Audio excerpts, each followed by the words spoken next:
ମୟୂରଭଞ୍ଜ ଜିଲ୍ଲା ସୀମାନ୍ତ ଅଞ୍ଚଳ ବମ୍ବେ ଛକଠାରେ ପ୍ରତ୍ୟେକ ବର୍ଷ ପରି ଚଳିତ ବର୍ଷ ସାର୍ବଜନୀନ ଦୁର୍ଗାପୂଜା ପଡ଼ିଆରେ ଆନୁଷ୍ଠାନିକ ଭାବେ ଅଷ୍ଟମ ବାର୍ଷିକ ସୀମାନ୍ତ ଯୁବ ମହୋତ୍ସବ 2025 ଅନୁଷ୍ଠିତ ହୋଇଯାଇଛି।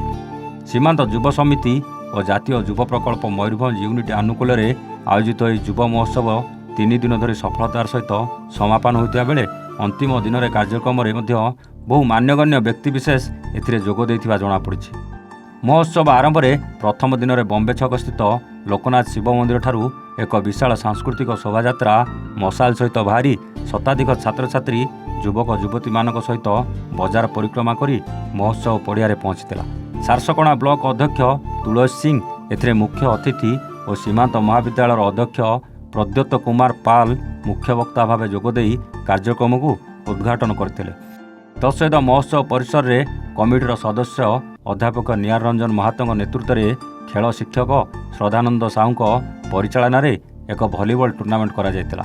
ସେହିପରି ସାଂସ୍କୃତିକ ସନ୍ଧ୍ୟା ଅବସରରେ ମହୋତ୍ସବ କମିଟିର ସଭାପତି ଅଶୋକ କୁମାର ପୃଷ୍ଟି ଓ ଜାତୀୟ ଯୁବ ପ୍ରକଳ୍ପ ମୟୂରଭଞ୍ଜ ୟୁନିଟ୍ର ସଭାପତି କୁଞ୍ଜ ବିହାରୀ ସେଠୀଙ୍କ ନିର୍ଦ୍ଦେଶ ମୁତାବକ ବରିଷ୍ଠ ସ୍ୱେଚ୍ଛାସେବୀ ଦେବାଶିଷ ଖଟୁଆଙ୍କ ନେତୃତ୍ୱରେ ସର୍ବଧର୍ମ ପ୍ରାର୍ଥନା କାର୍ଯ୍ୟକ୍ରମ ଆୟୋଜନ ହୋଇଥିଲା।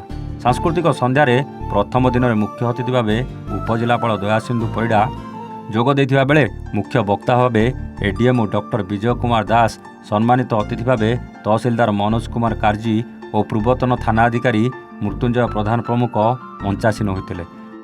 ଯୁବକ ଯୁବତୀମାନଙ୍କ ସହିତ ସ୍ଥାନୀୟ ବିଭିନ୍ନ ସଂଗଠନ ଦ୍ୱାରା ସୁନ୍ଦର ସାଂସ୍କୃତିକ କାର୍ଯ୍ୟକ୍ରମ ପରିବେଷଣ କରାଯାଇଥିଲା। ପରିଶେଷରେ ଉପଦେଷ୍ଟା ଶିଶିର କୁମାର ପଟ୍ଟନାୟକ ସମସ୍ତଙ୍କୁ ଧନ୍ୟବାଦ ଅର୍ପଣ କରି ମହୋତ୍ସବର ପ୍ରଥମ ଦିନକୁ ସମାପନ କରିଥିଲେ।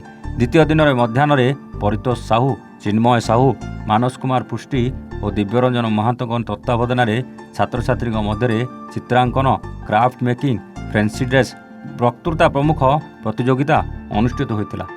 ସାଂସ୍କୃତିକ ସନ୍ଧ୍ୟାରେ କାର୍ଯ୍ୟକାରୀ ସମ୍ପାଦକ ଅଶ୍ୱିନୀ କୁମାର ମହାନ୍ତ, କାର୍ଯ୍ୟକାରୀ ସଭାପତି ତଥା ଜାତୀୟ ଯୁବ ପ୍ରକଳ୍ପ ଜିଲ୍ଲା ସଂଯୋଜକ ମଳୟ କୁମାର ନାୟକଙ୍କ ତତ୍ତ୍ୱାବଧାନରେ ସୀମାନ୍ତ ଅଞ୍ଚଳର ବରିଷ୍ଠ ନାଗରିକ ଗୁରୁଜନ ଦମ୍ପତିମାନଙ୍କ ପାଇଁ ସ୍ମୃତିର ଆଇନାରେ ଆମ ଏ ସନ୍ଧ୍ୟା ସଙ୍ଗୀତ ସନ୍ଧ୍ୟାର ଆୟୋଜନ କରାଯାଇଥିଲା। ଭୁବନେଶ୍ୱରସ୍ଥିତ ବବିରାଜ, ଡୋଲିରାଜ, ଗୋପାଳ କୁମାରଙ୍କ କଣ୍ଠରେ ଝୁମିଥିଲେ ଅଞ୍ଚଳବାସୀ, ଯାହାକୁ ପରିଚାଳନା କରିଥିଲେ ମୀନାକ୍ଷୀ ମହନ୍ତ, ଦୀପା ନାୟକ, କାଞ୍ଚନମାଳା ସାହୁ, ସବିତା ନାୟକ, ସୀମା ସାହୁ, ମାନସୀ ବସା ଓ ନମିତା ପାତ୍ର।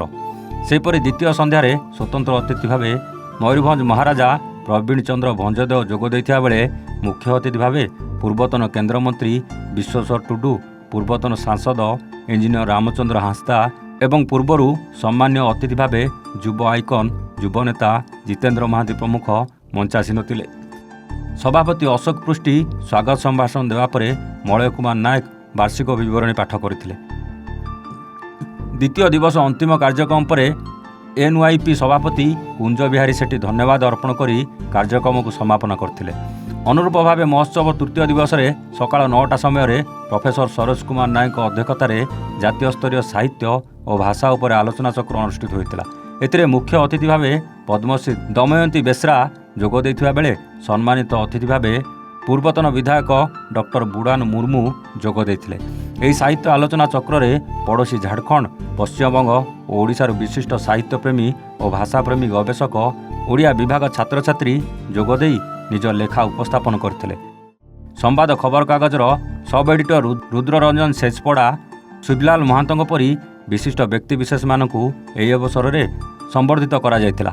ଅପରାହ୍ନରେ ମହିଳା ଓ ଛାତ୍ରଛାତ୍ରୀଙ୍କୁ ନେଇ ବିଭିନ୍ନ ପ୍ରତିଯୋଗିତା ହୋଇଥିଲା, ଯାହାକୁ ପ୍ରୀତମ ପଣ୍ଡା, ସ୍ୱାଧୀନୀ ପରିଡ଼ା, ହିତେଶ ପାତ୍ର ପ୍ରମୁଖ ପରିଚାଳନା କରିଥିଲେ। ଯୁବ ମହୋତ୍ସବର ଅନ୍ତିମ ସାଂସ୍କୃତିକ ସନ୍ଧ୍ୟାରେ ମୁଖ୍ୟ ଅତିଥି ଭାବେ ଲୋକସଭା ସାଂସଦ ନବଚରଣ ମାଝୀ ଯୋଗ ଦେଇଥିବା ବେଳେ ସମ୍ମାନିତ ଅତିଥି ଭାବେ ମହୋତ୍ସବର ମୁଖ୍ୟ ସ୍ରଷ୍ଟା ବିଧାୟକ ଭାଦବ ହାଁସଦା ଯୋଗ ଦେଇଥିଲେ। ସେହିପରି ସ୍ୱତନ୍ତ୍ର ଅତିଥି ଭାବେ ଜିଲ୍ଲାର ଯୁବ ବିଧାୟକ ସଞ୍ଜଲି ମୁର୍ମୁ, ରାଜ୍ୟ କମିଟି ସଦସ୍ୟ ସୁଗ୍ଦା ମୁର୍ମୁ ଯୋଗ ଦେଇଥିଲେ। ମୁଖ୍ୟ ବକ୍ତା ଭାବେ ମାଟିର ଝିଅ ରାଜ୍ୟସଭା ସାଂସଦ ମମତା ମହନ୍ତଙ୍କ ଉପସ୍ଥିତି ରହି ଅଞ୍ଚଳବାସୀଙ୍କୁ ସମ୍ବୋଧିତ କରିଥିଲେ।